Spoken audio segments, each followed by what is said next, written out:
Hello and welcome to this episode of How Would You Run That? A Dungeons & Dragons podcast and ideas factory with me, Lucas Tomlinson. And me, Jake Canner. In this podcast, we'll be discussing some aspect of Dungeons & Dragons. An encounter, location, trap, puzzle, NPC, PC, god, magic item, or really anything that can exist in the world of Dungeons & Dragons. Importantly, we'll then be asking each other the question, how would you run that? At the end of each episode, one of us will reveal the topic for next week's episode to the other and ask, how would you run that? Giving us each a week to research, plan, and prepare how we would run said thing. This week's episode is on 2 Apprentice Potionmakers. Jake, how would you run that? How has your week been? What's been going on in Jaketown? Jaketown has been population busy. That worked. Yeah, it's been alright. Oh, that's a classic British response. Not too bad. Could be worse. We were talking about not too bad at work the other day. Yeah. It's like the sort of the British way of looking at things. Like, it's not as bad as what it could be. Not too bad. We're such a pessimistic breed, aren't we? Yeah. There's a comedian that does a bit on that. I can't remember who it is. Can't remember who it is, but yeah, I know the one you mean. So yeah, things range from that'll do, which is absolute perfection, through not too bad, which is actually pretty fucking great. There you go. Could be better. Or could be worse. Could be better, could be worse. They sound like two sides of the same coin, but they are massively... My experience in this moment is relative to something else. I can't enjoy it. I can't be too disappointed with it because it's relative to what could be. That's it, yeah. I've always got the heat death of the universe in the back of my mind. Ooh, I want to do a shout out to my friend Tim. Big shout out to Tim. He is a friend of mine from university who has never played D&D. As far as I know, has no interest or anything in D&D, but he started listening to the podcast and messaging me that he's interested and he likes it. So, good. That's really nice. Tim, come play some D&D. It's super easy. That's it. Just need to get a game set up because I want to, you know, now that we've got the claws in, drag him in slowly. With that, then we should probably get into the real talk. The reason we're all here. Right. A couple of guys that make potions, but they're not fully fledged doers of that yet.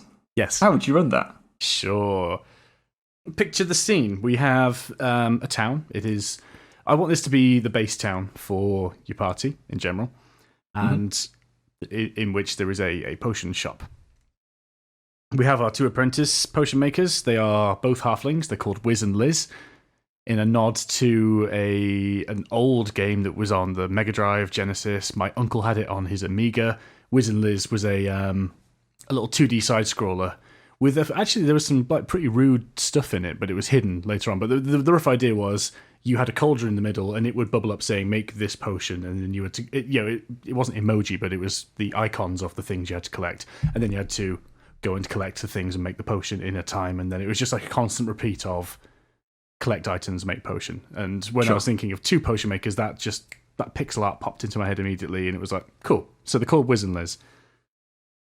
They are working in this potion shop for the master potion maker, who is a dwarf. The dwarf is called Thurnham Boldpast, because everyone needs a name. You always ask me what's their name. I got it this time. Thurnham Boldpass? Yes, Boldpast is in history. Oh, past. Okay, cool. Okay. Or is in pasta, without the A. Without the second A. Keep the first A. Yeah. Boldpast. Okay, got it. Yeah, just trying to commit that to memory. That's all right. So Thurnham, and Wiz and Liz. Super easy. Yeah, Thurnham likes Sternum. Gotcha. I mean, yeah. We just said, like, brain likes rhymes. So they work at this potion shop. What's it called, I hear you ask? That was going to be my next question. It's called Potions 11, and it's named for a mysterious event in Thurnham's past. I'm not going to go into it now, but I like pun names. So Potions 11. Thank you, Reddit, for that particular piece of inspiration. Yeah, very good. What I'm picturing it as now is like a 7-Eleven style shop. No, you know, like the green and orange sign on the front. But yeah, Potion 7-Eleven doesn't sound as good. Well, how are you picturing it? What does it look like? And then let's just like paint it orange and green, and then it's, you know, we got it down. Fair question. How does it look? I've got it written in my notes for later on that I want the scenario or this entire thing to be in the base city or the base town. So the understanding is you've probably had a few sessions with your party right now. a few to a lot. And they've progressed out of the starting area. They've punched all the rats, and they're like level something more than 1. But they're at the sort of point where they are either progressing a main campaign, or for whatever reason, they've got a hub where they are, and they strike out from the hub in order to either progress a certain thing through a number of events, or they're just using it as a hub of operations, whatever. Base town, base city. Sure. So that means that this potions shop is going to be reasonably established, for me anyway. I think it's not like a frontier town or like a roadside tavern or some sort of out in the sticks place. So it's all established stuff. So it's going to be in the middle of the city. It's going to be known by everyone. It's, if you want potions and oddities and tinctures and salves, you go to a few shops. There's a few in the town. Potions 11, that's the one that you've chosen. Okay, so we're talking town or city size? I'm talking city size. City. Okay, so is it like a shopping district or a market district or? Because based town is definitely the name of the place now. Base town. Base town. Yeah. So I'm just trying to picture how big it is. Is it is there a district where trade happens? Is it just a shop in the Wizard Quarter? Whatever. Like, what is Potions 11? Okay, well, let me switch that up a little bit. Maybe when I say city size, I had in mind like your major capital city or something like Faraway that we always talk about. And I know I've certainly done cities where you have districts of things, and that's mostly for ease of mapping. So it's not, where was that fucking shop again? Oh, it's in the trading district. Shut up, it's there. All your things are nearby. But if this is the base town, maybe it should be slightly smaller. So not capital city size, but because you're spending so much time there, it's worth investing that time into. The potion shop is down. You go down Main Street and you turn left at Horse Quarter or something, and then it's just down around the corner, and it's that corner shop, the one with the white paint on the outside and the beams all exposed. That's Potions 11. And okay, cool. So I changed my mind. I think we'll do something more like that because of this hub. You're going to spend time there. It's worth investing, and it's worth investing your time into making it more memorable. Is Potions 11 the potion shop in town, or are there more? I think for the size of base town, it's just the one. Okay, that's fine. Again, I was trying to scale base town. Yeah. Okay, but I got it. Okay. It's just the one. Like, if you go there for those things, maybe if you had a really specialist apothecary requirement, you might go and find a weird witch of the woods. But generally speaking, this is your like Boots Pharmacy level of I need some Calpol. I go to Potions 11. Yeah, you got your regular healing potions, you got your Alchemist Fire, you got your vials of poison, that kind of jazz. Yeah, that's how it's set up in the world. When you walk in, it's reasonably organised. Stuff is out on the shelves. There's an alchemy area to the back, but specifically when you go in as part of this scenario, we've got these two apprentices. They're going to have a couple of almost like smaller stalls astride of the main counter, left and right. Okay. So, back to this little description. You got your two apprentices in Potions 11, Wiz and Liz. They're doing okay, but for whatever reason, times are tough, or there's something going on, and basically, I was going to call him Thurman, as in Uma Thurman then, but for now. Thurman is only able to keep on one of the apprentices full time, and they're both getting towards the end of their sort of tenure. So he's had these two apprentices working under him. They haven't had this conversation officially, but everyone's kind of aware that when the time comes, like, we've been here for a couple of years, we've done well, we're about to qualify, get onto full pay. Because of the rate of trade in this town, only one of us can stay on full time. Okay, so it's getting to the end of their apprenticeship, effectively. Exactly, yes. Are Wiz and Liz related, given that they're both halflings with nearly the same name? No. Okay, it's just coincidental. That's fine. Totally coincidental. Okay. No, so yeah. I mean, that would add a layer of, like, sadness to the fact that only one of them's going to make it. They could be. I mean, they might be like Merry and Pippin. They're from the same place. They definitely know each other, or maybe they're struck out from Hobbiton that we saved in a previous podcast. Maybe they've struck out together into the world, having defended their home against the orcish hordes, and they've ended up in the town of Basetown, here to make their fortune. Yeah. Classic. Why not? So, they're both, they know the jig is up, and at some point fairly soon there's going to be a difficult conversation where Thurman can only keep one of them on full-time. Should they? Two final things to set the scene. Wiz, is a dab hand with healing and protection potions. So potions of healing, potions of heroism, cool shit. Resistances to stuff, like resistancy potions, so like keeping you alive potions. Liz, they have a knack for buffing and tinctures of that effect. So and sapping salves and stuff. So we're talking potions of poison, potions of strength, haste, climbing. Things that are either in and out of combat but are like active buffs and active debuffs. So they're like your sapper mage versus your it's white mage, red mage, green. I forget, but you see where I'm going. Depends what game you're playing. It does, doesn't it? White mage is whiz, convenient. Glad I did that. WW almost rhymes, alliterates. The brain likes it. That's it. Let's just make everything really easy for ourselves. Liz does like the saboteur, the buffing, the engineer stuffs. Yep, gotcha. Any questions so far? Do you have the full list of inventory and cost for all the potions? No, but I do have a nod to some of the potions that each of the two can make. Okay. I guess just in terms of how you would run it then with the party in the shop, they don't deal with Thurnham, they deal with the individuals who want to buy those kinds of potions. Not necessarily. So, you know what? I answer that in my next paragraph. To the book. Okay. My own book. Like we said earlier, and many, many times earlier, I guess, the intent is to introduce this whole scenario in Basetown. And I want the effects of this scenario to long-term impact the town's ability to serve as the party while they're in Basetown. Yeah, I think you can see where this might be going. Yep. If you help Wiz get the job, then you can get better access to healing potions and that sort of stuff. If you help Liz, and you can buy all the cool buffing potions. But critically, you exclude the other type of potion. So if you help Wiz, you can't get buffing and stuff in this town. And if you help Liz, then you can't get healing potions in this town anymore. Mm-hmm.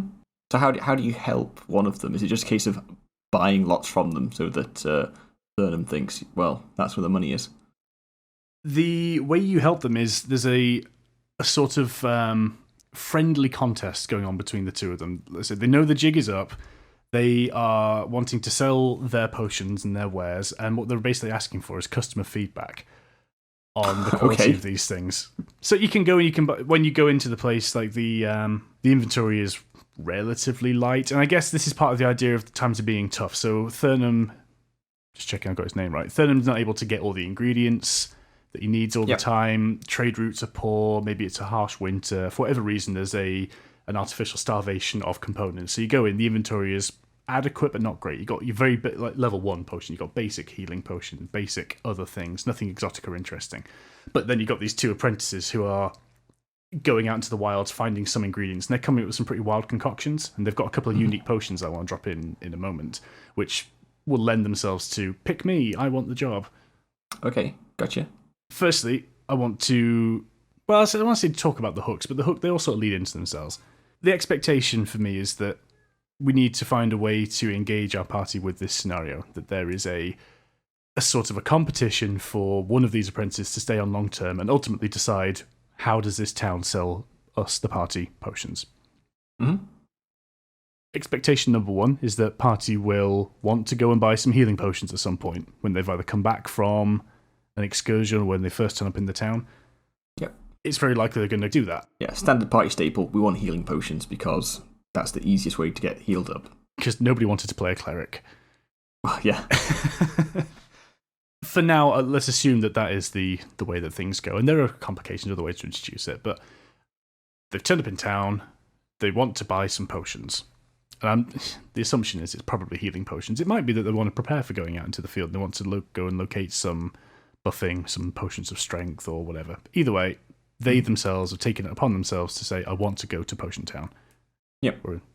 So upon entering, they will see, as I said, a reasonably organised place, but pretty low stocks, and the potions are fairly generic. But they'll also be advertising some really heavy discounts on the stuff that the apprentices have been making.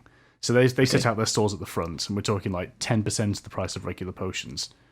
Maybe. This is the thing that mechanically I think I haven't balanced this very well, but I've got the idea in my head of I want to like discount these and they'll be good but weird potions. Yeah, so because they're apprentices, there might be complications or something. They're not tested and proven. Yes. It's all theoretical Gotcha. Yeah, so it's almost like when you use it, you roll a d20, and if there's an X% chance that the potion only has half the effect or something like that. Constitution save. Yeah. Well, given this experimental potion, like it's not been brewed correctly, and are you tough enough to withstand the negative effects or not? Well, that's it. Yeah. Okay. So, assuming that they've gone in, this is how you find out about the competition. There would just be like general conversation and note to myself, because I am bad at this, note to me to heavily play the conversation up. Don't expect the players to extract the conversation or to take it in the path you want. If you want to give them information, you have to just do it. You have to tell them. Even if it's a conversation between two NPCs that they can get involved in, you almost have to have that scripted video game style. We are going to say these words and you're going to hear them whether you act on them or not. I cannot rely on you to ask me the right question that tells you this information. Yeah, as you open the door, you see XYZ. Halfling 1 and Halfling 2 are having a conversation. Yeah. Well, I need this and that and that. Well, my potion does this and this and this and this. Well, maybe we should find out. They turn to look at you as you walk through the door. Either way, this conversation is going to reveal that the pair are coming to the end of their apprenticeship, and they've set up this friendly, customer-driven contest, as I've called it, for the job. And that is what we have. Hook B, I've got in the back of my notes here, just in case they don't go on their own, because it is this sort of motivated drive for customer feedback.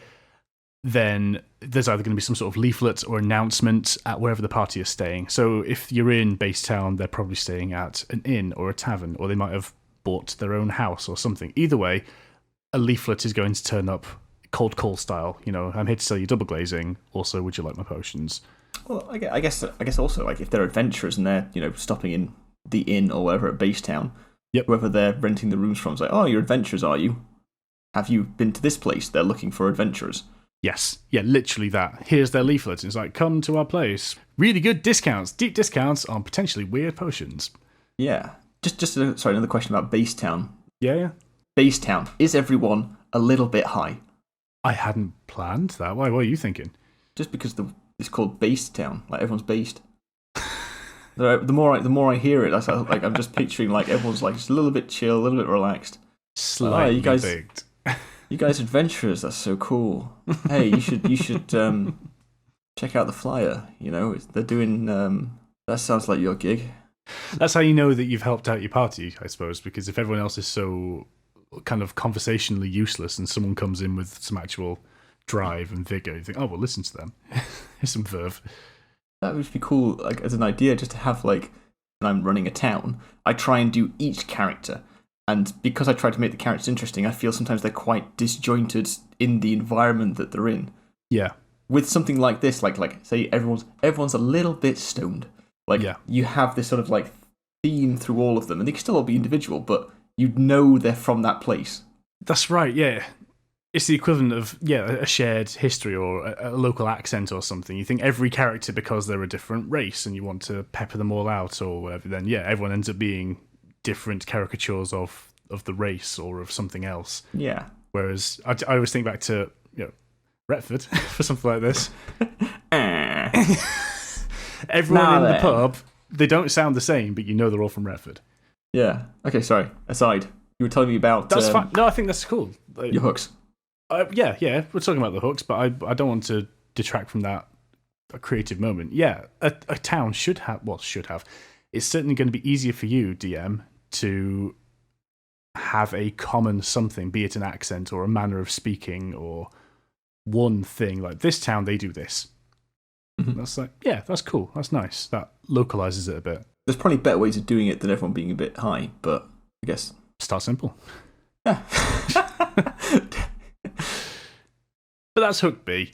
There's going to be a leaflet. And I've got down here, like, make it an active hook, because hook A, the one where they go into the shop of their own volition, is somewhat passive, although the information is being forced on them. Hook B is you being sought out. So Wiz or Liz will come up to you in the tavern because you look like adventurers, or something like that. Or if you have your own base of operations, then they might have found out somehow, oh, there's a bunch of adventurers live at the house on the corner. Go knock them up. They'll probably want your stuff. So one of them will turn up and they will actively have this conversation with you. But in either way, the NPC has a motivation, which I think is quite a useful tool. You're not waiting for the party to act and you to respond. These NPCs want customer feedback, so it's a little bit easier to make them more pushy. Mm-hmm. So they're gonna go out there, want people to use and rate their potions. That is the start of that plan. So whichever route they take, I suppose they arrive at the Potions 11 and they're there to sample the wares. I want to draw attention to the fact that I'm aware that there's probably a likely bias towards healing potions rather than buffing potions. Yes. I don't really know how best to address that. The only thing I've thought of at the moment is that both the NPCs in their stalls astride the main counter are going to be more than happy to talk up their potions, big up their stuff, and make note of the fact that they're not going to knock each other's work because they both respect each other, but they're going to say, oh yeah, but I can give you a powder that you apply to your knuckles and it very quickly gives you like one great punch and that sort of thing, where they're going to try and sell their stuff or their more unique oddities to you. Yeah. Is there a question of so they're obviously bigging up their own product. The better their potions are, the higher the risk of something going wrong? Well, that could be. Because, it'd be very easy for them to, miss out the small print on what might happen. I've got this regular fire breath potion, but also I've got this super fire breath potion that might make you explode. But it's much better. Well, they sell like a dish. I was trying to think of something earlier when I was putting together some like unique-ish potions. I had this idea of that I haven't expanded on at all. This idea where you'd have part A and part B, like epoxy resin, where but on their own they're inert and easy to carry, but experimentally you smash these two things together and it creates a very volatile liquid that may or may not provide the results you want. So you could have like a potion of fire breath, but if you combine it with this kerosene that I have in this other thing, all of a sudden it becomes potion of napalm or something. Okay, so you then the player are becoming the potion master and mixing these things without knowing what's going to happen. Yeah. Or are you taking one action to throw one at an enemy and then throwing the kerosene on afterwards? I think you just got the opportunity. You could either buy the discount potion and maybe it's like a weaker version, or it doesn't last as long or something like that because it's apprentice batch or it's cheap or they don't have enough materials. But you could try and catalyze it with potion B and see if you can get it to do something else. And then that decision's on the party whether they do that thing or not, which could be quite cool. And then you're not just necessarily giving them something that's dangerous. But equally, I like the idea of just giving them something that's dangerous and then they either have to choose to use it or not. That's a bit more fun. I'm not really about getting into, what's the word, like potion miscability, mixing things together and having a character deal with all that shit. Like, you'd have to draw out like a full table of effects when they're combined. Yeah, and there is some resources on that. I think older versions of D&D had a potion miscability thing, but I saw that and thought, nah, too much for now. Yeah. Yeah. Okay, so in trying to combat the party's desire just to go straight with Wiz and get the healing potions, what potions has Liz got to spice things up and to draw them in? Well, let's go to my list of interesting potions. So I'll talk about Liz first, because you've asked, and Liz is the buffer. Yeah. They will not, basically, I don't want them to have access to all the things so you can just purchase what you want and go away. They are going to have a limited stock of interesting stuff. Okay. The first of which is an adaptation of the Potion of Poison. That's something that's already in 5e rules. And that's billed as it tastes like a healing potion, smells like a healing potion, but it's poison. Yes. I'm familiar with that one. Yeah, you take some poison damage for drinking it, 3d6. There's a con save for becoming poisoned, DC 13. But the thing I want to add to this is also maybe add some sort of insight check to it as well to see if whoever's drunk the potion can identify that the potion was the source of the poison. So maybe an extra level of mystery as to why the person is now poisoned. So that would be more useful in a poisoning attempt rather than drink this, you'll feel fine. It's like, you gave this to me and now I am sick. It was you. This could be a little bit more, as opposed to like I think you can use the identify spell, for example, on a regular potion of poison, and someone could say, oh, this will poison me if I drink it. Yeah. I want to add another little something where the alchemist's specific talents for this this side of potion making, a little bit Half-Blood Princey, they've been able to extend the effects or take it one step further just because they are gifted in this particular direction. Yeah, they've homebrewed a potion. Literally. Yeah. Then I wanted to give them something that kind of addresses your question. Why would they go for Liz's buffing potions when heals are arguably more valuable? Well, Liz has produced a bunch of buffing powders and stimulants that I'm saying you can use as a bonus action on your turn. Right, okay. Now, this doesn't play as strong, given that in my campaigns I let you drink a healing potion, or any potion usually, as a bonus action, which is something I've pinched from Critical Role and the like, and other people, I guess, do it. But the idea that you don't want to, do I drink the potion or do I attack? So I'd rather we got the combat over with, dynamically, fun, so drink your potion, whatever. These powders, they're going to come in a range of flavours, but really all they're doing is they are buffing powders for physical stat checks or stat boosts. Fancy steroids. Literally, fancy. I got fancy steroids, fancy stimulants, and that's it. And they, you can use a bonus action to use them, and you apply them to, I don't know, you sniff them or you rub them into your fists or something, and they will give you a +2 to the modifier as appropriate on the next use only. So it could be you are a strengthy, barbarian-y thing. You want to, as a bonus action, rub deep heat into your muscles, and then you get a +2 for your strength for the rest of that turn.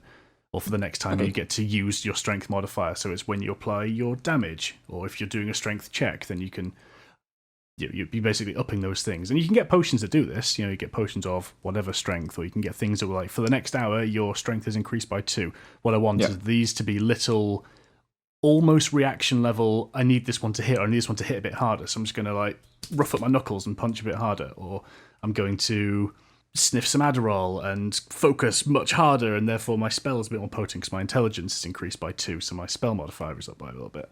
Yeah, that sort of thing. So It's like a one-time boost for things, and these are going to be dirt cheap little stimulant boosts. Okay, so how many are there available to sell? Because you said like there's a limit on materials currently. So say your deep heat and your your intelligence buffing. Smelling salts. ADHD medicines, yeah. Well, yeah. How many charges can the party buy at the first visit to be able to go out and test them? Sure. Good question. Let's answer it. Because if it's a bonus action, they've got 10 of them. They're just going to keep using them. Yeah. If they've only got 2 of each, they might be more considerate about how they're going to use them, like what moment. Yeah. I think I want there to be more of them, or at least a greater selection, because if you think you're producing powder, that feels like it's much easier to produce than a pint of liquid, of a certain liquid. Now, that may or may not be true. Maybe you have to like distill or boil off some liquids in order to receive powder. I mean, you could stick whatever story behind it you want. It could be that from all the wealth of materials, there's a lot of waste, and like only a bit of it is refined and actually usable. You can do whatever you like. I suppose at least I'd make a couple of all of them available. So it's like I have this range of buffing powders, one for strength, one for dex, one for con, stimulants for intelligence, wisdom, charisma. They will all be available. They've got a potion of poison, and they've also got just something that I thought was funny. I wanted to think of something that would be specific to charisma, and I got sidetracked by thinking about sodium hexafluoride, which is, how healing makes your voice go high? It's the one that makes your voice go deep. This is the one that makes your voice go deep. So Liz is also selling a sodium hexafluoride bubble. That's just a little capsule or a gum or something, and that is going to grant you advantage on intimidation for 30 seconds. Because all of a sudden you sound like Darth Vader. Yeah. That's the end of Liz's inventory. They've got a potion of poison. They have a couple of charged buffing powders, which I want to flavour as something that, when I started off with powders, it started off as a something to apply to knuckles, literally, as like a, Climbers chalk in the buckets. That sort of thing, like, punch the powder. I've got this on me now, and now I can punch harder for whatever reason, but actually that doesn't really make sense. So anyone that takes the idea, do what you want, but I'm just thinking they're a stimulant for the mentally focusy things. It's an ingestible, so it's put this powder on your tongue, snort it, rub into your eyeballs, do what you want. For the physical ones, it's a rub. Are you going to lean into these being like drugs then? Like, ooh, do you have to snort the powder? Do you have to eat the edible? You've made me have a different question. Yeah, that sounds cool, but I like the idea that you'd either build up a tolerance or a dependence.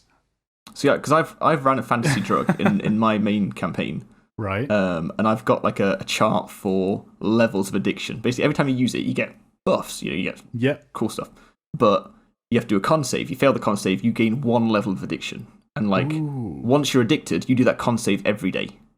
And if you don't do the drug once you're addicted, you have to do additional, and there's like levels of addiction. And like, it's this is something I planned right at the start of the campaign before the drug was even viable and accessible in the game. It's like, I want this to happen. I want to have the choice between, do I do the thing that's obviously potentially bad but gives me a short-term benefit? And I drew out this whole table and made it far too complex.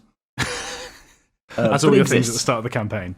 Yeah, exactly. They actually got into it and, they tried it, they all passed the con saves, didn't try it again for another, 6 months of real time.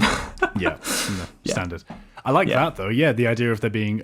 you shouldn't just get free good effects, but I didn't want to lace this encounter with too many consequences in the first instance. But I like that, actually, because these are experimental, unrefined. Yeah, there is a chance of addiction or whatever.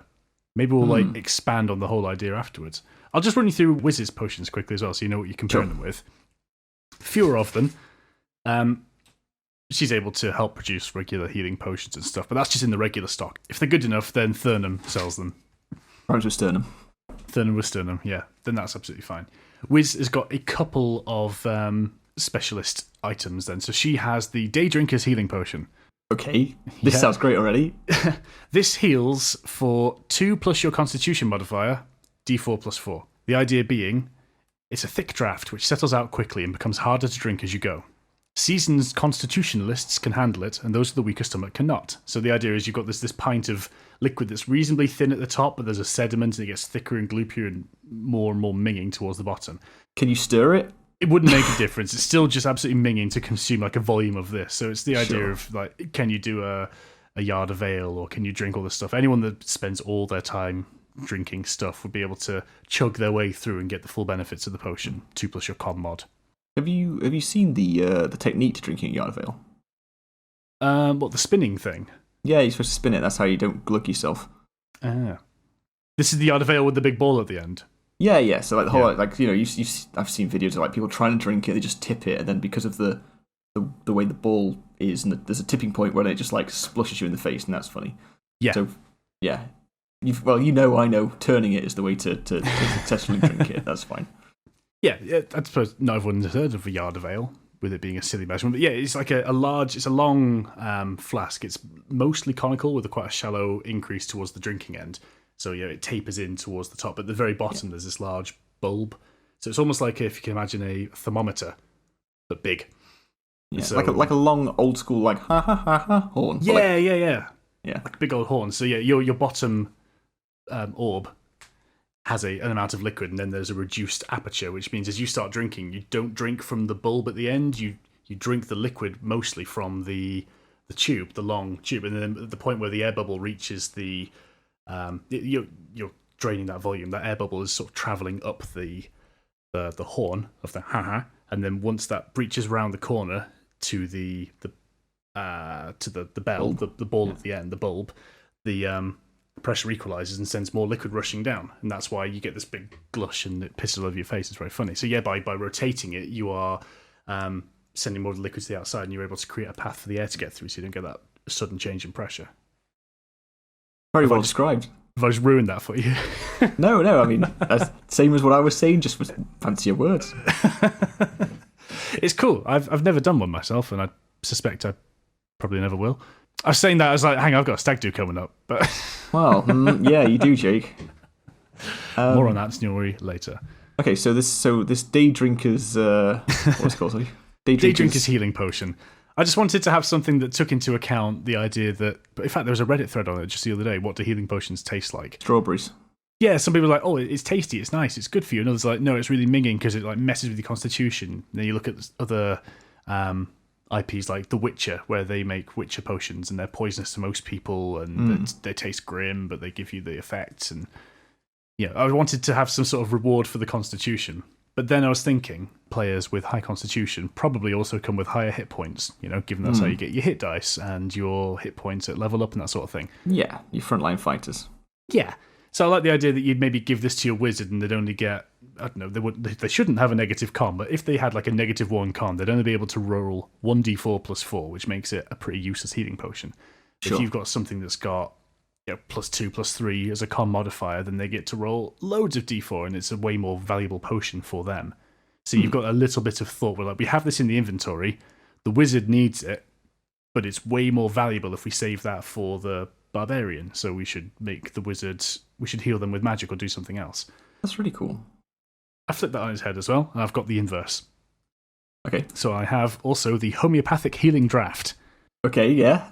Which is the same idea. This allows you to heal for 6 minus your constitution, d4 plus 4. So the idea being if you have a low constitution mod, or even negative, this would be a good thing for you. You get to roll a high number of dice. This I have written as a flavour text. The skimmed distillate of the above potion. Light as ether. Many question if it's even doing anything at all. However, those of a more delicate nature can really feel its effects. Very good. I do like a lot the idea that items have different levels of use depending on who used them. Because that really does break it up. Because like the party has 4 healing potions. All right, fine. Yeah. Who shall everyone carry one, and then whoever needs one can drink one. You know, it's like it's pretty. I don't know. It doesn't make you think. Doesn't make you make choices. It's just that's what it is. Whereas say you're on a long quest and this is the last one you've got left. Do you glug it for your wizard because you need it, or do you save it for the barbarian who's going to be in the front lines later and probably will need it later? Yeah. Decisions. If you're trying to like metagame a little bit, you think this has maximum value if that person takes it in that situation. So it becomes, a lot more valuable based on the situation, or it becomes quite.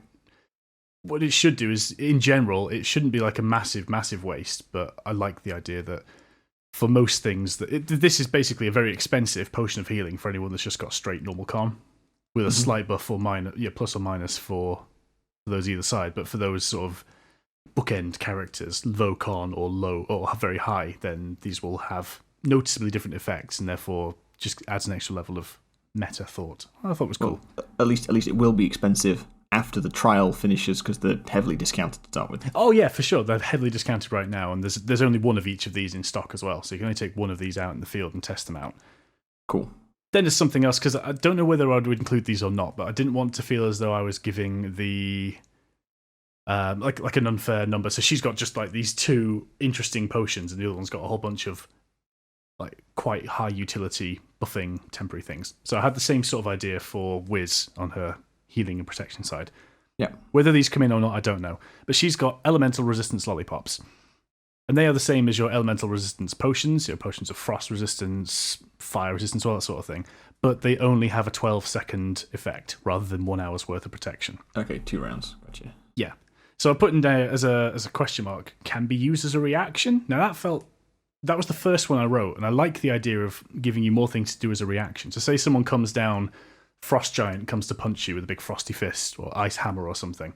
If you see that coming and you have it on you, I lick the lollipop and I gain temporary resistance to the frost damage element of that. I thought that could be quite cool.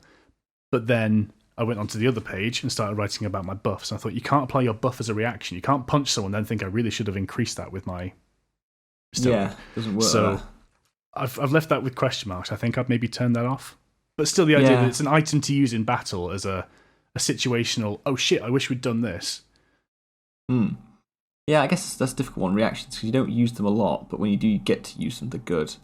I guess it's the level of action involved in taking the lollipop out of your pocket and sticking it in your mouth, and I guess you're not savouring this, like you got to crunch it, so you stick in your teeth, and then you got or do you, as you put it in, you sort of like you're sucking it, and like you're forcing it in your mouth, and your hands are still free to do whatever. I hadn't really decided, so I'd written it out. Can be used as a reaction with a whole bunch of question marks, and the more I think about it, the more I think that's a little OP. Yeah. But I did like the idea of having a situational, temporary reduction of a one-time thing. So you're fighting a fire elemental, and you think, I'm taking the hits now, knowing that I've got this resistance for when I really need it. I would, as a reaction, tank this one a bit better. Or maybe you should just know you're fighting a fire elemental and think, we didn't bring any potions, but I do have these lollipops. And then it's all about the action economy then, because it doesn't necessarily attack you.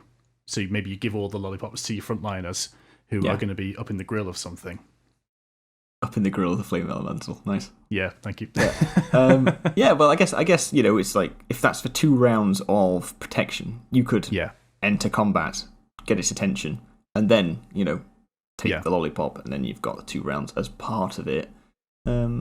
Maybe that would be one that has to be an action. Then you have to, on your keychain of lollipops, find the right one and crunch it, and because it's not a liquid that you're just chunking down, or it's not something you're rubbing into the muscle straight away for like an immediate effect. This is I swallowed this food item and it needs to...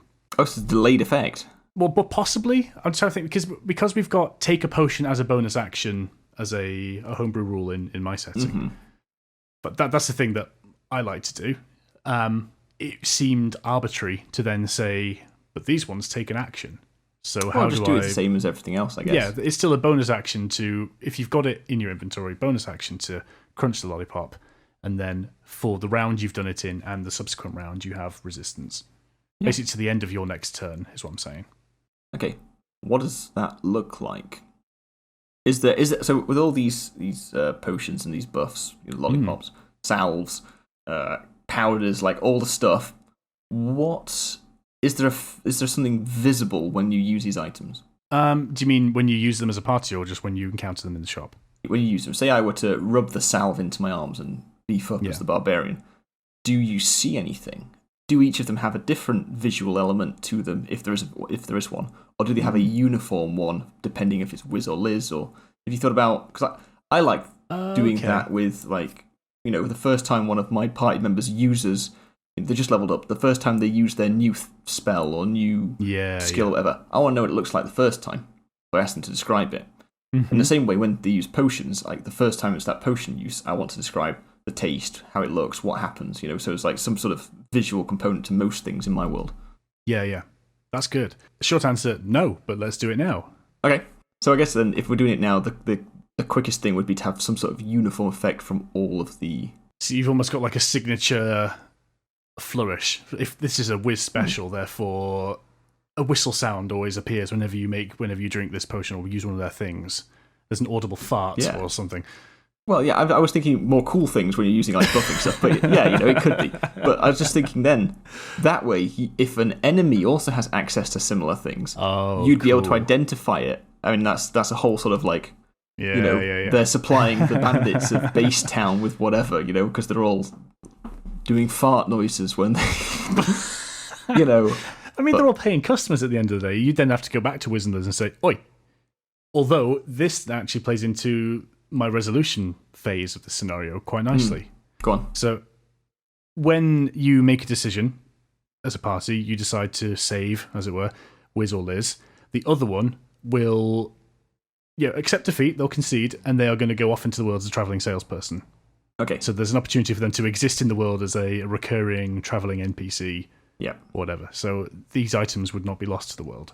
Mm-hmm. I thought he was going to say they were going to break bad then, and they set up their own potion shop with blackjack and hookers, and just like do dodgy deals.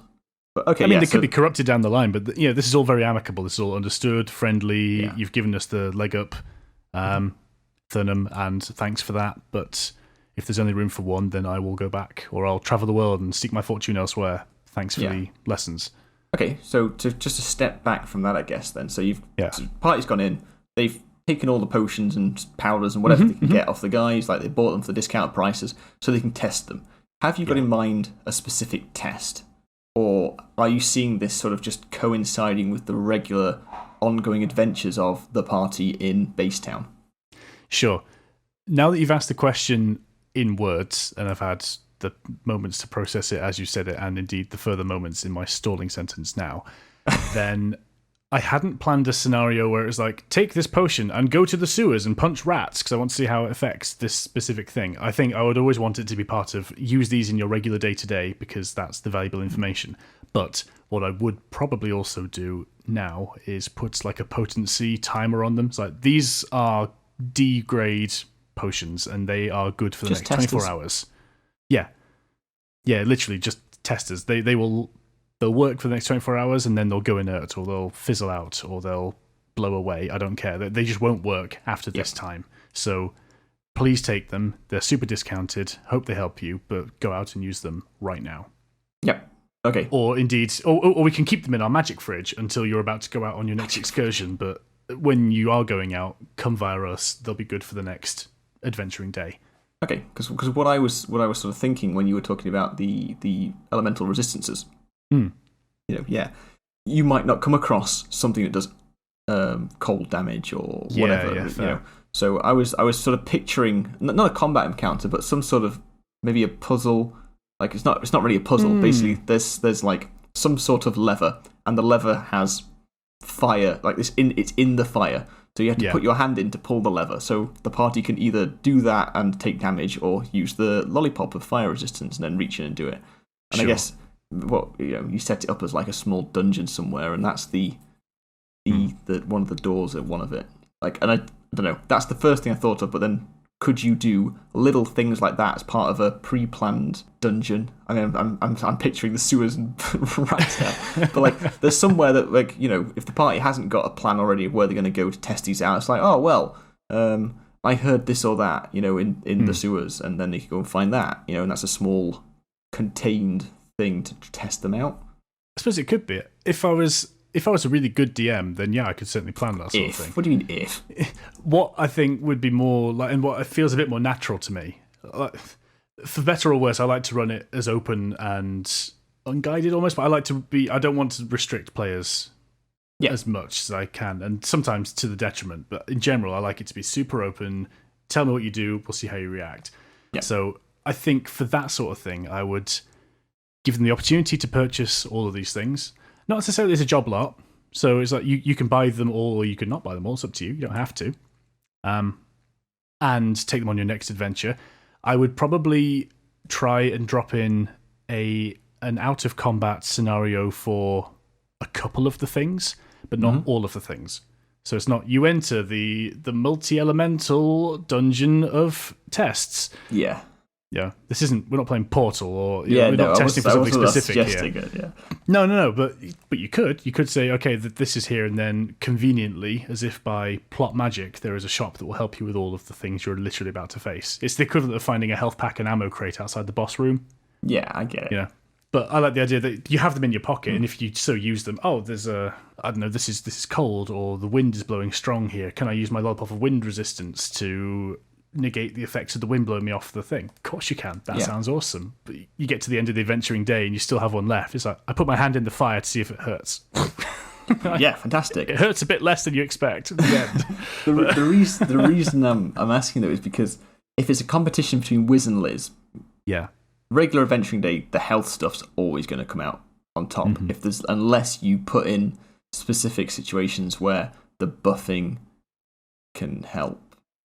Well, I guess the buffing's also quite, maybe not. I think most of them, the short-term combat-y buffs, they feel like they're combat-only items, which is something I don't really think there are many of in D&D. I know you get them a lot in certain video games. Well, I don't know, you said that they're, like, you could be plus strength, plus intelligence, those affect your other skills, so... I suppose, I said on the next use, because I didn't want to limit it only to combat, but the idea that it's like a short-term, one-time use, one burn... You can still have it 6 seconds. If the players can think of an action they can do using one of their skills in 6 seconds, then they can have the buff for that, but then they lose it straight away afterwards. So, I don't know, if they're investigating a room to try and find a certain book, they have advantage for a very small amount of time. Yeah. Well, it's like caffeine pill, isn't it, for a dex check or something? It gets your heart racing for a moment and then it fades. Caffeine, obviously, way longer, but that sort of thing. So you have that moment of clarity to sneak in the cheating card into your game of, whatever it is.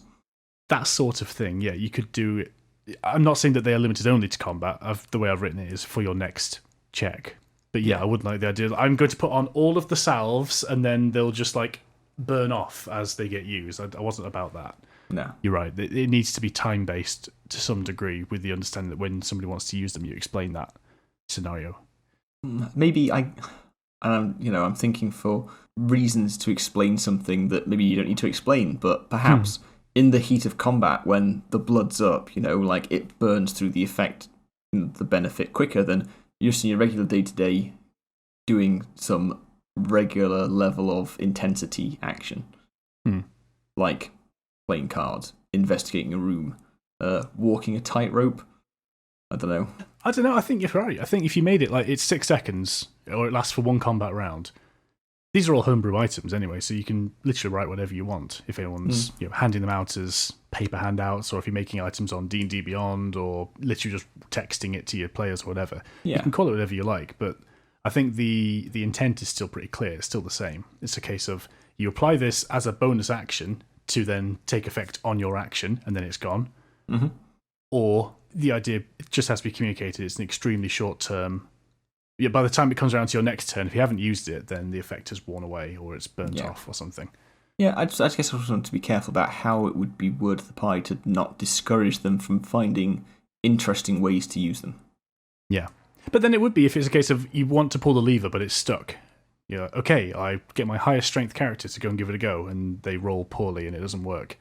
Then I'm not a big fan of rolling until it works. I've got the whole... in fact, it's an idea I used in our last session briefly, mostly just due to time, but the whole take 10 principle, which is something I've seen written on the internet before. Yeah. The idea is like, you have the capability to do this, you have the tools, you have the expertise, you can do it, but it's going to cost you time and therefore consequences, possibly.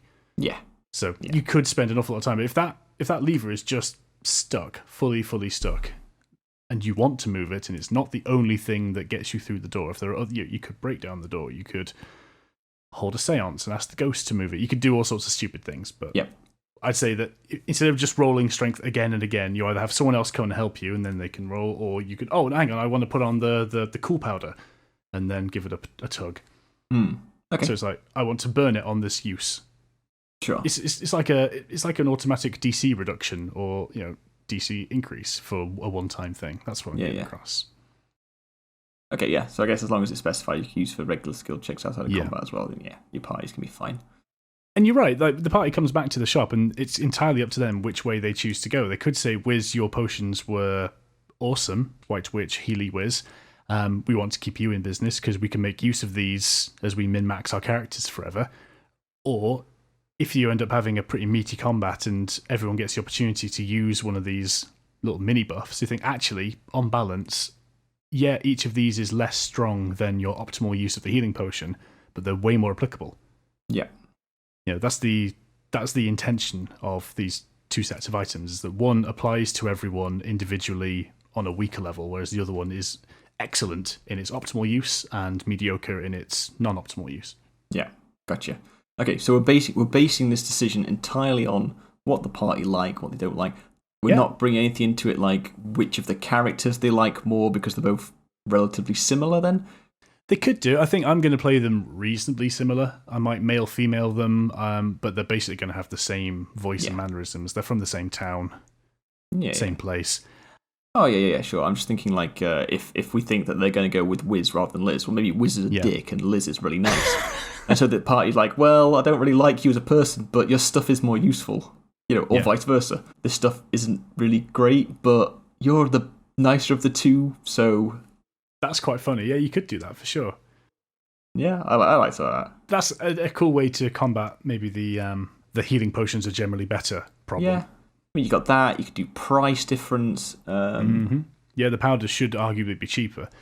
This is kind of, we have this, not even revelation, but we talked before about you get to the end of Final Fantasy VII, you've got 99 elixirs and you've never used one because the items themselves are too useful. I don't want these items to be too useful, never to use. I want them to, I want to try and encourage the use of items. And that's another reason for doing it on a bonus action, to encourage the use of items when otherwise I just want to do a spell, do an attack, do some damage. Yeah, well, I guess just keep, and this is something I like that you mentioned earlier that I've done with a few things, like put time limits on these items. This salve isn't going to last more than a week. So, might as well use it. Otherwise, you're right, it just sit in your inventory forever and... People don't always realise, because it's because of real time, like real time between sessions. You don't always remember everything you've put in your pockets from, every encounter or shopping trip. Yeah. But my character has a net.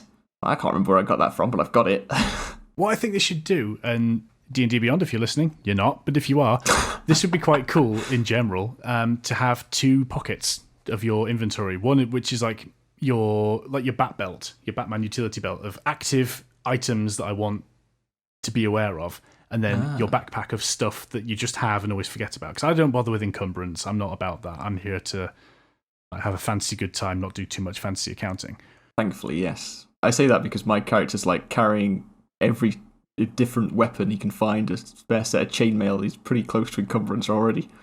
Yeah, and I think if that ever were to come up, I think I'd hope to say, yeah, you've left all your stuff in your hotel room or whatever, but you have it, you have access to it. So I almost want like your stash that you can always get hold of if you need to, and then your active adventuring items for the day as a like utility. Actually, yeah, utility belt pouch idea. Maybe I'll bring that in. The bat belt. Yeah, just to bring something to the fore. The idea of like when I don't really know how deep our caster's going to spell prep for the day, for example, because it's very easy to not do that. You know, you just choose the spells and leave them there, or they don't remember to prep spells for the next day. Oh shit, hang on, I would have done this last night, and I probably again should, but you know, things like it's the morning. Have you prepped your spells? Have you done this? We always need like a checklist of adventuring day, going outside stuff. I mean, the way I look at it is, people always keep the same. They pick the spells to keep those ones. Like to think about it and to change them. Like that's the exception. It's not the norm. You'd be checking every morning and then say, "Yep, same ones." You know. Yeah. I mean, and that's fine because at least then you'd be planning for like we're going out into the wilds. What like active items do I want with? Like, it's like a quick menu, isn't it? Yeah. What items do I want bound to L1, and what items do I have to press start and look through my bag for? Exactly. And again, I like this, and I like it being an item in itself, and it's it's not the bat utility belt, but it's like it's got like carved into the leather the symbol of a bat or something. Like anything in there can be used as a bonus action. Ooh, and it has space for X number of items that are potion size or smaller. Yeah. These are the things that you can grab in a heartbeat and pop the top off as you. Yeah, as you've got your cool. Your salves and your potion and your fancy shark spray and the main legit bits. Certainly a bit of food for thought. Maybe I'll have a little think before our next actual session because I quite like that. But then there's a reason for like plan your shit, and then it's not just spellcasters who have to plan their shit. Everyone's just like, okay, what's in your quick select? Yeah, like which weapons do you have in your hilt and which ones are in the bag of holding? Quite. It's like, no, you don't have that trident to hand because you can't fucking hold a trident, a longsword, a spear. Like, it's just not happening. No. And for something like that, I think we've talked before, haven't we? Like, we had a character who was holding a crossbow, but isn't something that they normally use. And so, like, how can I switch from this to that? It's like, well, you can bonus action, drop it on the floor, or you can, what was it, like, free action, drop it on the floor and get out your regular weapon, or you can bonus action, put it away and get out your regular thing. And they were flying at the time, so dropping it to the floor would have been dropping it into the water. Which was funny, yeah. Yeah, but they didn't do it, thankfully, because that was my crossbow, and I didn't want it back, but, my character would have been annoyed if that had happened. I've been collecting weapons for weeks. You just chuck it in the sea with this megalodon. I mean, I'm going in after it. Okay, cool. So we've got the potion shop, Potions 11. Yeah. We've got... I guess we haven't talked about Thurnham very much. What's his deal? Is he just like a regular bland NPC that owns the potion shop, has done forever, has apprentices? Yeah. Over time. None of the apprentices are stuck, or they've all gone on, or is this his first time he's taken apprentices and he's bitten off more than he can chew? With two of them. The latter, yeah. So Thurnham was an adventurer. That's why he has a past. That's why he has a reason to name his shop Potions 11. He was involved in a heist. He was part of an adventuring group. This is his first post-adventuring venture. And he was a herbalist or something. So he makes potions and stuff, and he was doing all right. And then he got this shop in Basetown. It's like, I'm going up in the world. But this is the first time he's like been hit with taxes and business rates and stuff. So he's like, I need to get more work. So I'm taking on apprentices because they're cheap, but they can help me put stuff out. So he's just trying to make his way in the world of business as a novice, despite being an adventurer as a veteran. Yeah. So he's put his adventure days behind him. Yeah, he's retrained as a business person. He's not doing great at it, but the quality of his product speaks for itself. Okay, and so you can buy the cheap stuff from the two apprentices, but you can just get the regular, normal potions from him, but the price is much higher. Yeah, or the inventory is very low. Okay, because he just doesn't have the cash flow to supply himself with all the right stuff. Gotcha. Okay, so in that case, the apprentices, because their stuff is experimental, they're using the ingredients that are available / maybe less useful for other stuff. Yeah, but Thurnham's all about like propping up the next generation. He's trying to back them. He's thinking these two gifted little medicinalists might hit on the next big thing. If they come up with the next potion of healing, and then I'm the only person that can make that with them, we could go into he's just trying to back the horse, really. So he's funneling funds into these two, but he's becoming very aware that it's not going to last forever. That's why he wants to be a customer focus. Which of these things do you like the most? Because we're going to focus them. So in a world then where sliced bread probably isn't a thing, what would that expression be? This is the best thing since a potion of healing. Since that fancy sandwich baker. No, I just thought when you thinking like, this is the next best thing. It's like the next. It's going to be the next healing potion. Like what would that expression be? I guess what has your general commoner NPC got access to that is still fantasy enabled? I was thinking like it's the best thing since the message spell, but not everyone has that. But you know that teleportation exists. So what does your average Joe have that makes? I'm thinking like cheese and butter, but like what's a technological advancement in a fantasy setting around food? It's the best thing since pasteurized milk. No, you can't pasteurize stuff. Since salted meat. It's the best thing since salted meat. Yeah. Yeah. I like that. What is our medieval pre-sliced bread thing? Salted meat's pretty good. That keeps it alive for ages. Can they pickle things yet? Does vinegar exist? Yeah, of course they can pickle things. It's the best thing since pickled courgette. No. Pickled pickles. Pickled cucumbers. Pickled eggs. Best thing since pickled eggs. Cool. Let's do it. Cool. Right. So that's Thurnham's deal. Questions? Anyone from the room? We've got as you said, we've got the setup, we've got the scenario, we've got the hooks to get your people in. You know what you're getting out of them. I haven't prescribed the adventure that you take these items on you with. It's just to be used in your regular adventuring day. The feedback is, what did you use? What was good? Would you buy it again? This is important because it tells me which apprentice I promote and which one I have to relieve to the world. Is Thurnham basing his decision entirely on the party's feedback? Yes. Is he doing it in a public setting in front of the party and Wiz and Liz, or is this sort of taking them into the back room to discuss it in private? Because the party can be quite scathing if like these two poor little halflings are just sat there while it's like, this potion wasn't very good, it didn't work very well. No, I think it's going to be open and public. Like Thurnham is a simple man. I mean, he's got a sense of decorum, but it's not going to be a case of, okay, please join me in the office, in the boardroom, and then I'll have another interview with you. This is a case of, like, we all knew what the stakes were here. Everyone, and this is all very amicable. This is a case of, like, they like the healing potions. Sorry, Liz, you're going to have to go. And Liz is like, all right, cool. I'm going to pack up my shit, and I'm going to hit the road, and I'm going to sell my stuff on the road. As a one-person seller of cool stuff, I'll be okay. It's all very amicable, all very nice. It's not like, I'll show you, I'll be the best potion maker ever. You'll curse the day that you crossed Liz, the potion maker. I don't think I want that in my base town. Okay. Ooh, there was a scenario I'd considered, which is because this is largely an economics problem in terms of which apprentice can I keep, I can only afford one. Your party might have all the gold in the world and say, I will bankroll you, and you can have both your apprentices, and we can have access to all of your potions. I think I would entertain that. Yeah. Because, sure, that's a solution. I mean, Thurnham wouldn't necessarily be super into it. He'd want to make sure that you got your money's worth, but I think he'd be grateful overall. So I think I'd just set an arbitrary cost of 5 gold per day to the party, and that would be something that needs to go in my notes as a reminder. And the idea being, put a down payment of 500 gold. That'll keep them going for 100 days. You're paying for the continued education of both halflings. Yeah, I mean, that's an option that's possible. I could see if someone comes along and they want to solve the problem. The problem is I can't keep these both. Choose one. And they say, no, I'm not going to Judgment of Solomon this. You can have them both.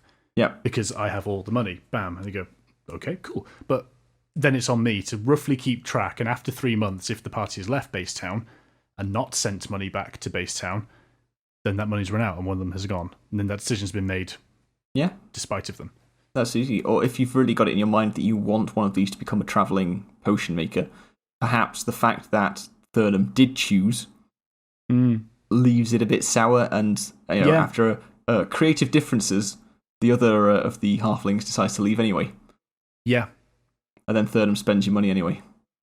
That would be wow. Yeah. That was going to be the route I was going to take if the party would try to persuade rather than pay off. So if it was a persuasion of, you must keep them both on, I implore you, then one of the halflings is going to step up and be the honourable one and say, I'm going.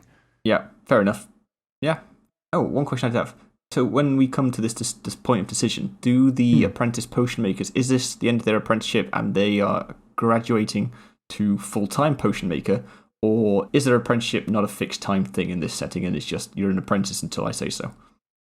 I mean, that is largely how it was, isn't it? You're an apprentice until your quality is assessed to be good enough that you are qualified. So they'll remain apprentice.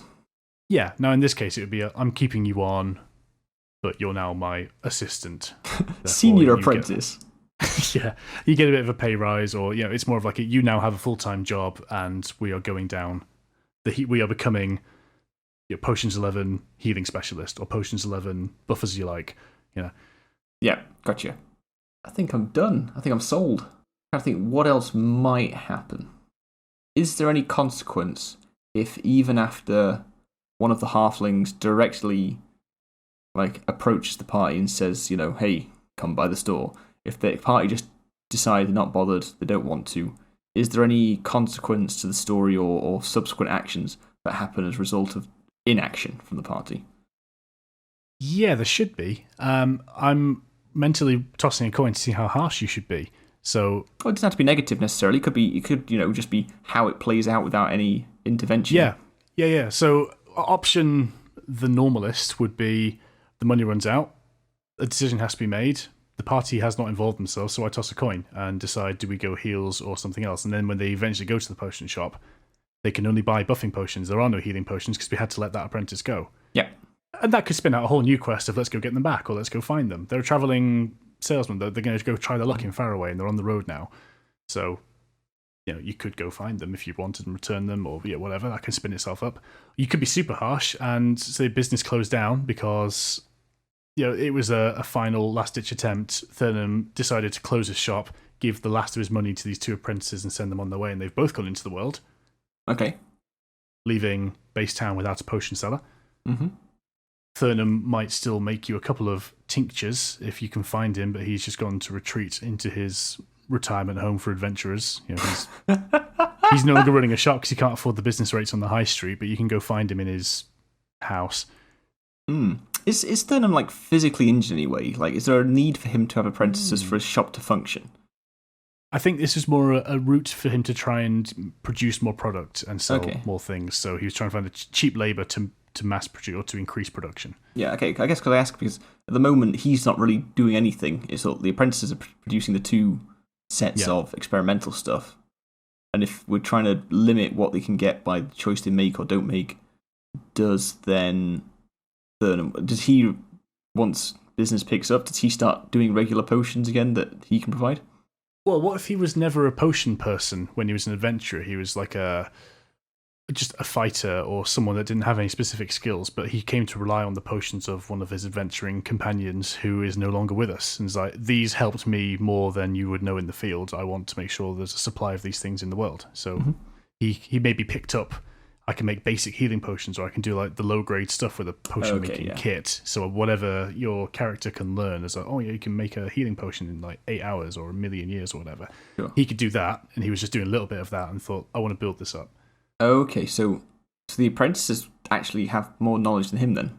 Maybe. Yeah, maybe they do. Maybe they're the ones that are gifted, and this guy's like, I have the books, I have the knowledge-ish. I've got the idea down, but you guys are gifted. You are Half-Blood Prince. Gotcha, yeah. He's got a baseline, he can do the basic potions, and he can do those consistently if he's got the right ingredients. He's got none of the flair or ingenuity that the two halflings have, though. That sounds about right. And that's why he's not producing frost giant strength potions and interesting things, because he's got the books. He's got the books from his fallen comrade, but they can't do it themselves. Yeah, and he can't find replacement ingredients now that his main ingredients aren't available, which is stopping him from doing stuff. He hasn't got the nonce to be able to fill in gaps. He hasn't got the nonce. Yeah, the nonce. The nouse? Nouse. That's So he's a nonce, and I swear talking to a microphone makes your brain disengage sometimes. Oh, it really does. He hasn't got the nous. Well, that's tickled me. Maybe Thurnham's running out of cash, but he's the fighter, so he thinks that maybe I could leave the shop with these two apprentices, and I'll go out into the field and get these exotic ingredients. Maybe that's another way that it could play out without intervention. That Thurnham, you go to the potion shop 2 months later as a party. And in there's just like, it smells weird and it's messy, and there's a couple of things that you vaguely recognize as potions you've had before, but the rest of the place is just filled with odd liquids and oozes and stuff. When you find out what the hell's going on, you've got these two halflings arguing with each other because the person who kept them on the straight and narrow, Thurnham, has gone out into the mountains to try and find this particular ingredient that Wiz said that she wanted for her healing draft. And he hasn't come back yet, and it's all gone wrong. So you've got like a fetch quest or like a rescue quest to start with before you can even get into this. Yep, go rescue Thurnham. And he's just an NPC fighter out there fighting or something. Yep. And you can... That can be cool. Yeah, definitely. You can, there's always more things you can do, but... It's not plan A, but that is cool. Yeah. I guess one sort of lingering thought I've got is around the loser halfling that goes out into the world and decides to do their own thing. How do you see them coming back to the party? Are they leaving base town entirely? Okay, so if the party's still in, that's their base town. Like they're only going to see them later, like quite a bit later. I see once they leave or go off somewhere else. Okay. In my little DM binder, I would make a note that, I don't know, maybe have a list of roadside encounters, and I would add Liz, the buffing potion maker, to the list of random encounters and link it back to that thing, and I'd remember at some point on the road between X and Y, or you're in town, or the next time you get to a big city, if enough time has passed, then on the assumption that the reason you've gone to the next big city is because you've struck out a base town, you've done a large quest, and a hook has taken you to somewhere else, then when you get to somewhere else after X time, oh cool, I remember you, Liz.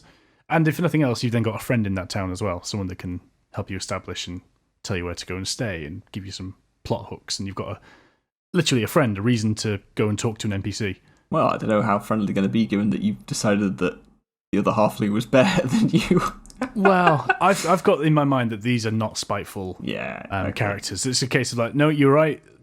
In that moment, you made the better choice. I hope everything's going well for Wiz. We don't talk anymore, but here I am, and here's my emporium, and I've made some more unique, cool stuff. Or it's pushed me to improve my craft. It was the kick in the arse I needed because I was getting complacent. Exactly, yeah. I want it to be very, very amicable because there's enough things to fight in D&D. Nice.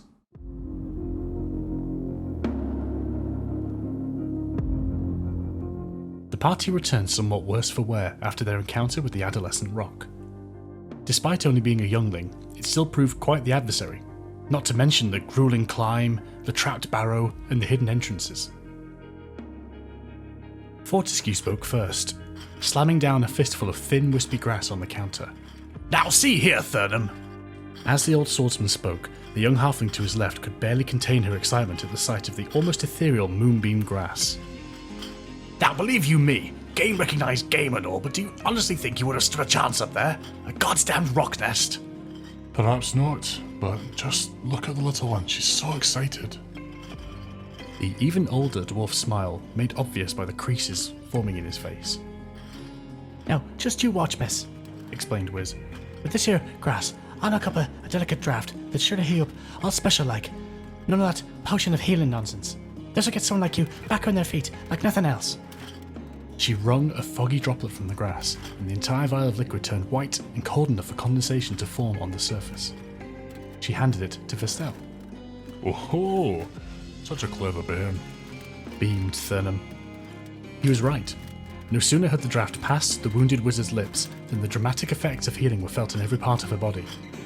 A normal potion felt warm and heavy in the stomach, pumping you enough to continue, but still leaving you aching. But this was liquid rejuvenation, from core to extremity. Vestel felt great. "Oh yeah, that's all well and good," interrupted Liz. "But did you try my salves in the field? How'd you get on?" "The chalky one did help with the climb," Vestel conceded. "And the smelling salts seemed to sharpen Fortescue's focus, didn't it?" Oh yes, quite." "I did forget to use this one though," Krunk said apologetically. He slathered his forearm in a thick jelly and stuck it into the open fire. "I would say, in my expert opinion, that this might indeed be advantageous on the battle. Fucking hell, that didn't last long."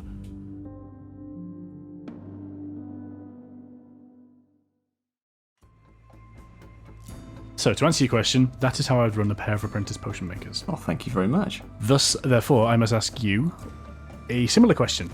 Bring it. For next week, I would like you to tell me a guild of mercenary hirelings. How would you run that? Breaking that down, a guild, tick. Of mercenaries, tick. Hirelings. I know what it means, what it should be. You can hire these people. My mind instantly thought the lings bit of that as being small people. So I might think about it a little bit longer. You just assume that they're diminutive. Pint-sized adventurers, yeah. I'm not sure I'll stick with that initial idea, but yeah, fantastic. Thanks, Jake. Thanks again for joining us for another episode of our D&D podcast, How Would You Run That? Please give a like or subscribe wherever it is you get your podcasts. In particular, it'd be great if you could leave us some comments on iTunes and voice notes on the Anchor platform, anchor.fm. Spread the word, and we'll speak to you again next week. Thanks, everyone. Catch you later.